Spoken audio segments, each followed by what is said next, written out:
నమస్కారం, welcome to our channel. నేను మీ పద్మావతి. ఈ రోజు మనతో పాటు ప్రముఖ ఆధ్యాత్మికవేత్త మరియు న్యూమరాలజిస్ట్ శ్రవంతి గారు ఉన్నారు. ఆవిడతో మాట్లాడి మరిన్ని విషయాలు తెలుసుకునే ప్రయత్నం చేద్దాం. మీరు కూడా చూసేసి. నమస్కారం మేడం. నమస్తే అమ్మా. మేడం, యాక్చువల్ గా ఇప్పుడు ధనుర్మాసం అనేది ఆల్రెడీ మొదలైపోయింది. ఇప్పుడు నడుస్తుందంతా కూడా ధనుర్మాసమే. అయితే 22వ తేదీన మరి ముఖ్యంగా భాను సప్తమి వస్తుంది. ఈ ధనుర్మాసంలో ఈ భాను సప్తమిని మనం ఏ విధంగా చేసుకోవాలి, మరి ముఖ్యంగా పూజలో ఏ ఏ విషయాలను మనం క్లుప్తంగా తెలుసుకోవాలంటారు? ధనుర్మాసం అనేటప్పటికీ మనకంతా కూడా ఎప్పుడు పొద్దునే లేచి చక్కగా పూజలు చేసుకోవడం, ముగ్గులు వేయడం, గొబ్బిళ్ళు పెట్టడం మన సైడ్, ఇవన్నీ కూడా చేస్తూ ఉంటాం. అయితే భగవంతుడికి కేవలం భగవంతుడి పూజకే అంకితమైన మాసం ధనుర్మాసం అని చెప్పుకోవచ్చు. మీరు చూస్తే కార్తీక మాసంలో కూడా మనం శుభకార్యాలు చేసుకుంటూ ఉంటాం. అలాగే మీరు ఇంకా శ్రావణ మాసంలో చేసుకుంటూ ఉంటాం. ఒక్క ఆషాఢ మాసంలో మనము చేసుకోకుండా ఓన్లీ అమ్మవారి పూజకి చాలా ఇంపార్టెంట్ అని చేసుకుంటూ ఉంటాం. కాకపోతే ప్రతిరోజు కూడా కేవలం భగవంతుడి నామమే స్మరిస్తూ, అంటే తిరుప్పావైలో ఒక్కొక్క పాశురము చదువుకుంటూ కూడా అలా మొత్తం కేవలం విష్ణుమూర్తికి అంకితం అయిపోతూ, అలాగే భగవంతుడినే స్మరిస్తూ ఉండే మాసం ధనుర్మాసం అని చెప్పుకోవచ్చు అనమాట. ఎంత చలి ఉన్నా కూడా పొద్దున్నే లేచేసి స్నానాలు అవి చేసేసి స్వామికి ఇది చదువుకుంటే బాగుంటుంది, ఇలా ముగ్గు వేస్తే బాగుంటుంది, ఇది నైవేద్యం పెడితే బాగుంటుంది అని చెప్తూ ఉంటాం. అయితే మరి అలాంటి ధనుర్మాసంలో మనకి భాను సప్తమి రావడం, అంటే ఆదివారం నాడు సప్తమి ఉండడం అనేది చాలా మంచిది అన్నమాట. ఎందుకని ఆదివారం మాత్రమే వస్తుందంటారు ఈ భాను సప్తమి? అంటే ఆదివారం నాడు సప్తమి ఉంటే భాను సప్తమి అని అంటారు. అంటే ఆదివారానికి మరొక పేరు భానువారం అన్నమాట. భానుడు అంటే సూర్యుడు కదా, కాబట్టి ఆదివారం నాడు సప్తమి వస్తే భాను సప్తమి అని అంటారు. అంటే సప్తమి తిథి ఆదివారంతో కూడింది ఎందుకు అని అంటే గనక, ఆయన 7 గుర్రాల మీద వస్తూ ఉంటాడు. ఆయన రథం 7 గుర్రాలు, మీరు 7 వారాలకి సంబంధించిందిగా అనుకోవచ్చు అనమాట.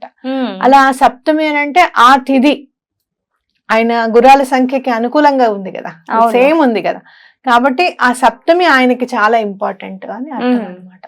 అలానే మనం తర్వాత వచ్చే మాసంలో కూడా రథసప్తం చేసుకుంటాం మళ్ళీ. అవును, ఇలానే. ఓకేనా? కాబట్టి ఈ రోజు ఇప్పుడు ఆదివారం నాడు సప్తమి వచ్చింది కాబట్టి, మార్గశిర మాసం కాబట్టి చాలా విశిష్టమైన రోజుగా మనం చేసుకోవచ్చు. సూర్యుడికి మరొక పేరు సూర్యనారాయణ మూర్తి అని అంటాం. అవునా? విష్ణువుకి అభేదం అన్నమాట. కాబట్టి ఇంకా చెప్పాలి అని అంటే, ప్రత్యేకంగా చెప్పాలి అని అంటే, ఎక్కడైనా దేవుడు కనిపిస్తాడా అని అనుకుంటే గనక ప్రత్యక్షంగా మనకు కనిపించేది సూర్యచంద్రులు. కాబట్టి వాళ్ళిద్దరికి గనక మనం మనస్ఫూర్తిగా దండం పెట్టుకుంటే చాలా మంచిది. అంటే యూనివర్స్ కి కూడా మనం ఎంతో కొంత చేస్తున్నట్టే కదా, సూర్యుడికి చేస్తున్నాము అని అంటే. ఇక్కడ విధానం మీరు ఒక్క చిన్న రెమెడీ చేసుకుంటే చాలా మంచిది అనమాట. ప్రతి ఒక్కళ్ళు కూడా సూర్యుడికి అర్ఘ్యం ఇవ్వడం అనేది నేర్చుకోవాలి. ఎప్పుడైనా ఎవరైనా ఇవ్వకపోతే గనక ఈ ఆదివారం సప్తమి రోజు నుంచి స్టార్ట్ చేయండి చక్కగా సూర్యుడికి అర్ఘ్యం వేయడం అనేది. నెమ్మదిగా క్రమంగా ఎలా బాధలు తీరిపోతాయి అనేది మీరు గమనించుకోవచ్చు. మీరు చాలా ఎండలోంచి వచ్చారనుకోండి, చల్లటి మంచినీళ్ళు ఎవరైనా ఇస్తే మీకు ఎంత ఎప్పుడు గుర్తుండిపోతుంది. మనం ఒక్కొక్కసారి బయట నుంచుంటుంటాం, ఎక్కిళ్ళు వస్తున్నాయి అనుకో, బాటిల్ తెస్తారు మనకి పరిచయం లేని వాళ్ళు కూడా, ఏమండి తాగండి అని చెప్పి. ఎలా ఉంటుంది మనకి? చాలా. అట్లాగే సూర్యుడికి కూడా ప్రతిరోజు మనం అర్ఘ్యం ఇచ్చామనుకోండి, దాని ఫలితం కూడా అంత బాగుంటుంది మనకి. కాబట్టి ఇంట్లో అందరూ కూడా సూర్యుడికి అర్ఘ్యం ఇవ్వడం నేర్చుకోవాలి. అలాగే మీరు అర్ఘ్యం ఇచ్చేసిన తర్వాత ఏం చేస్తారు అని అంటే, ఒక చిన్న ఎర్ర బట్టలో అంత బియ్యము, అలాగే ఒక రూపాయి నాణెము, లేకపోతే ఒక 5 రూపాయలైనా పర్వాలేదు, అలాగే ఒక వక్క సమూలంగా మీకు ఇట్లా పగలని ఒక్క అని ఉంటుంది అనమాట. దాన్ని సుపారి అని అంటారు. అది చూస్తే మీరు విఘ్నేశ్వరుని చూసినట్టే ఉంటుంది. అది ఒకటి పెట్టి సూర్యుడి దగ్గర పెట్టి దండం పెట్టుకోండి. అలాగే అది ఎగిరిపోకుండా అట్లానే దండం పెట్టుకున్న తర్వాత ఒక మూటలాగా కట్టేసి అక్కడ పెట్టేసేయండి. తర్వాత మీరు అది బీరువాలో పెట్టుకున్నా పర్వాలేదు, ఇంట్లో దేవుడి దగ్గర పెట్టి బాక్స్ లో పెట్టినా పర్వాలేదు, ఎలా లివింగ్ రూమ్ లో పెట్టుకున్నా పర్వాలేదు, ఎక్కడ అంటుముట్టు తగలకుండా పెట్టుకోండి. మీరు చూడండి ఆ సూర్యనారాయణ మూర్తి సహాయ సహకారాలు మీకు ఎలా అందుతాయో చూడండి. చాలా బాగా కలిసి వస్తుంది. ముఖ్యంగా అప్పులు ఉంటాయి గనక, ఎలాంటి అప్పులు ఉన్నాయి, కొన్ని అప్పులు ఎలా ఉంటాయి తెలుసా, అప్పు తీర్చేద్దాము అని అనుకుని డబ్బంతా సమకూర్చుకుంటే సడన్ గా ఏదో ఒకటి వస్తుంది. అవును, మళ్ళీ ఇంకో కొత్త ప్రాబ్లం అనేది ఏమిట్రా బాబు, ఏ టైంలో చేసాం, అప్పు తీరట్లేదు ఏమిట్రా బాబు అని అనిపిస్తుంది మనకి. అవును. ఓకే, అట్లాంటి అప్పులు ఏమన్నా ఉంటే కూడా తీరిపోవడానికి అవకాశం ఉంటుంది, రుణ బాధలు కూడా తీరడానికి అవకాశం ఉంటుంది. అయితే మీరు చేసినప్పుడు ఆదిత్య హృదయం కానివ్వండి, సూర్యాష్టకం కానివ్వండి, వింటే చాలా మంచిది, చదువుకుంటే చాలా మంచిది. ఈ రోజున మీరు ఏమిటండి ఎట్లా ఉంది మీకు అని అంటే, ఎవరో ఒకళ్ళు నాకు ఈ ప్రాబ్లం ఉందండి, నాకు ఈ ప్రాబ్లం ఉందండి అని చెప్పడం అనేది చాలా కామన్ అయిపోయింది. నిజంగా చెప్పాలి అని అంటే, ఒక 21 years వచ్చిన తర్వాత డిగ్రీ వచ్చేస్తుంది అని ఎంత ఖచ్చితంగా అయితే చెప్తామో సరిగ్గా చదువుకుంటే, బీపీ షుగర్లు కూడా అలానే వచ్చేస్తాయి. కామన్ అండి, బీపీ వచ్చింది అయితే 3 ఏళ్లలో షుగర్ కూడా వస్తుంది అంటారు. ఏమిటండి అని అంటే, అది సిస్టర్స్ అండి, అవి బీపీ ఉంటే షుగర్ ఉండాల్సింది అన్నట్టు మాట్లాడతారు. అంటే ఏంటంటే అనారోగ్యం అనేది కామన్ అయిపోయింది అనమాట. ఎప్పుడో ఒకప్పుడు వినేవాళ్ళం, మీరు నమ్మండి, మా చిన్నప్పుడు అయితే మేము అనుకునేవాళ్ళం జ్వరం వస్తే బాగుండు, జలుబు చేస్తే బాగుండు అని. అంటే ఒక 3 రోజులు సెలవు వస్తుంది కదా, అవును, కాసేపు పడుకోవచ్చు కదా అన్నట్టు అనుకునేవాళ్ళం. ఇప్పుడు అసలు బాబోయ్, అసలు ఎవరికన్నా ఇంట్లో జ్వరం అంటే కూడా గుండెలు పరిగెడుతున్నాయి. అవును, ఈ కోవిడ్ వచ్చినప్పటి నుంచి జ్వరము జలుబు తుమ్మితే భయం వేసేస్తుంది. కాబట్టి ఇలాంటి అనారోగ్యాలన్నీ కూడా సమూలంగా మన దగ్గరికి రాకుండా ఉండాలి. అసలు ఇమ్యూనిటీ పవర్ ఎట్లా పెరుగుతుంది అని అంటే, భగవంతుడు దయ ఉన్నట్టే కదా, లోపల ఇమ్యూనిటీ పవర్ అంటే ఏంటి, శత్రు సైన్యం ఉన్నట్టే. అవును, అవునా కదా? అట్లా కొన్ని మనం ఇప్పుడు ఆటో ఇమ్యూన్ డిజార్డర్స్ కూడా చూస్తున్నాం. అంటే ఏంటి, మన సైన్యమే మన మీద యుద్ధం ప్రకటిస్తే ఎలా ఉంటుందో అది. అంటే ఏంటంటే మానసికంగా మీరు ఇబ్బంది పడితే కనుక ఆటో ఇమ్యూన్ డిజార్డర్ వస్తుంది అనేది గుర్తుపెట్టుకోవాలి మనం.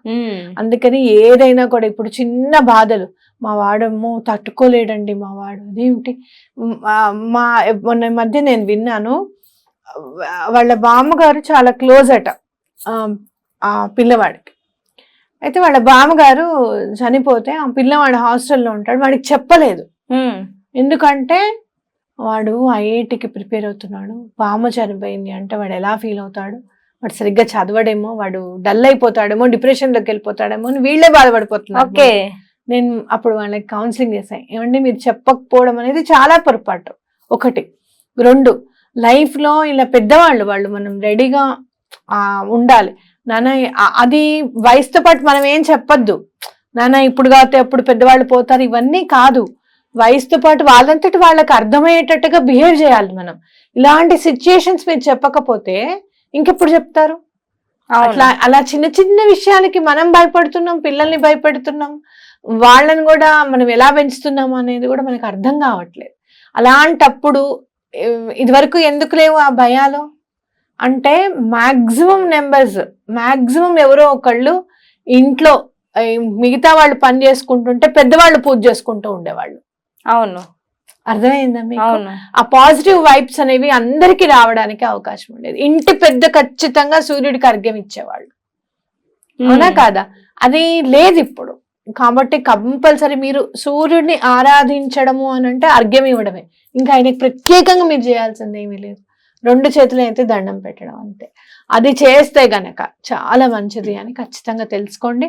అది చేయడానికి ప్రయత్నం చేయండి. సాక్షిభూతుడు ఆయన. ఇప్పుడు ఒక్కొక్కసారి అప్పు తీరట్లేదు అని అంటే, వడ్డీ కట్టేస్తున్నాం అంటే కూడా ఆయనేగా సాక్షి. ఆయన నీకు తెలుసుగా ఎంత కడుతున్నాము వడ్డీ, నువ్వే చూడు అది తీరిపోయేటట్టుగా దండం పెట్టుకోండి. నేను చెప్పినట్టుగా ఎర్ర బట్టలు, ఒక కాయిన్, అంత బియ్యము, అట్లాగే ఒక సుపారి. అంటే సుపారి అని ఎందుకు చెప్తున్నా అంటే, పూజ స్టోర్స్ లో దొరుకుతుంది అని చెప్పి అదేదో అనుకునేది, అది వక్క. ఓకేనా, పూర్ణంగా ఉన్న వక్క, పగలగొట్టింది కాకుండా పూర్ణంగా ఉన్న వక్క, అది పెట్టి చక్కగా దండం పెట్టుకొని మూట కట్టి ఆ రోజంతా ప్లేట్లు అక్కడే స్వామి దగ్గర, బాణసప్తమి రోజు అక్కడే ఉంచుకొని సాయంత్రం అయిన తర్వాత తీసుకొచ్చి దేవుడి రూమ్ లో పెట్టుకొని దండం పెట్టుకోండి. తప్పకుండా మీకు ఏవైతే ఆర్థిక ఇబ్బందులు ఉన్నాయో తప్పకుండా తొలగిపోవడానికి అవకాశం ఉంది మేడం. అలాగే ఈ ఉద్యోగ ప్రాప్తి కోసం ఎదురు చూసే వాళ్ళు, పెళ్లిళ్ళు అవ్వాలి, మరి ముఖ్యంగా ఈ పిల్లలు పుట్టాలి అని అనుకునే వాళ్ళకి ఈ బాణసప్తమి రోజు ఏదైనా మంచి రెమెడీ ఉంటే చెప్తారా? చాలా మంచి రెమెడీ ఉంది. ఏం చేస్తారంటే, కొంచెం ఎర్ర పువ్వులు, బెల్లం, ఆ నీళ్ళలో అర్ఘ్యం ఇచ్చే నీళ్ళల్లో బెల్లము, అలాగే ఎర్ర పువ్వులు వేసి అర్ఘ్యం ఇస్తే గనక ఉమ్, పెళ్లిళ్ళు అవని వాళ్ళకి పెళ్లిళ్ళు అవుతాయి, ఉమ్, సంతానం లేని వాళ్ళకి సంతానం కలుగుతుంది, ఉమ్, ఇల్లు కట్టుకోవాలి అనుకునే వాళ్ళకి ఇల్లు కట్టుకుంటారు. ఇవన్నీ కూడా కుజుడికి సంబంధించినవి. అవును. కాబట్టి కుజుడును సూర్యుడు కలిసి అనుగ్రహిస్తే చాలా తొందరగా ఫలితాలు రిజల్ట్స్ అనేవి వస్తాయి కనిపిస్తాయి. అన్నమాట, ఓకే. ఫలితాలు వస్తాయి. కాబట్టి ఆయన అక్కడ ఉన్నాడు, మనం కుజుడికి సంబంధించినవన్నీ కూడా ఉమ్, వేస్తున్నాము. అలాగే బెల్లం మధుర పదార్థం అనేది సమర్పిస్తే జీవితం కూడా మధురమయంగా అవుతుంది అని చెప్పి చాలా సందర్భాల్లో నేను చెప్పాను. కాబట్టి బెల్లం కూడా వేసి తప్పకుండా అర్ఘ్యం ఇవ్వండి. తప్పకుండా మీకు ఇట్లా ఇది కంటిన్యూ చేయండి. ఏదో ఒక రోజు ఇచ్చేసామని కాదు. ఇప్పుడు మిమ్మల్ని ఎవరైనా ఇంటికి ఒకసారి పిలిచారనుకోండి, మీరు ఎలా ఫీల్ అవుతారు? రోజు పిలిచి రండి అని చెప్పి హానర్ చేస్తే మీరు ఎలా ఫీల్ అవుతారు? ఉమ్, వాళ్ళు చాలా మంచి వాళ్ళండి, రోజు రమ్మని కూర్చోమని అంటారు, నాకు టైం లేక నేను వెళ్ళడం లేదు కానీ రోజు వెళ్తే కూడా రమ్మని అంటారని అంటూ ఉంటాము. అట్లా భగవంతుణ్ణి ఏదో ఒక రోజు రెమెడీ చేసేసామా పని అయిపోయిందా అనేది కాదు. రోజు ఆయనకి గుర్తు చేయండి, నాయన నువ్వు నీ దగ్గర పెట్టి నువ్వు అనుగ్రహించావు అని నేను నమ్మి తీసుకొచ్చిన పోట్లి మూట అట్లానే ఉంది, అది నాకు పని అయిపోయిన వెంటనే తప్పకుండా ఏదో ఒక గుళ్ళో సమర్పించేసుకుంటాను ఆ మొక్కు తీరే విధంగా. అంటే ఇందాక మనం చెప్పాం కదా, మీకు పని అయిపోయిన తర్వాత ఏదైనా ఒక కప్పు ముందు చూడండి, ఆ అప్పు తీరిపోతుంది కదా, ఆ అప్పు తీరిపోయిన వెంటనే అది మళ్ళీ గుడికి వెళ్ళి ఎంతో కొంత స్వామికి ఇచ్చి మీరు సమర్పించేసాయి. ఉమ్. ఓకేనా? అప్పుడు అలా అలా చెప్పండి స్వామికి ప్రతిరోజు అర్ఘ్యం ఇస్తూ, తప్పకుండా మీకు ప్రాబ్లమ్స్ అన్ని కూడా సాల్వ్ అవడానికి చాలా చక్కగా వివరించారు. నిజంగాను ప్రతి ఒక్కరు చేసుకునే విధంగా ఉంది. మరి ముఖ్యంగా ఈ భాను సప్తమి అనేది ఎంత స్పెషల్ అందరికీ తెలుసు. మరి అలాంటి రోజు ఇంత చక్కటి రెమెడీ అనేది పాటించడం వల్ల మంచి జరుగుతుందని మనస్ఫూర్తిగా కోరుకుంటున్నాను. ధన్యవాదాలు.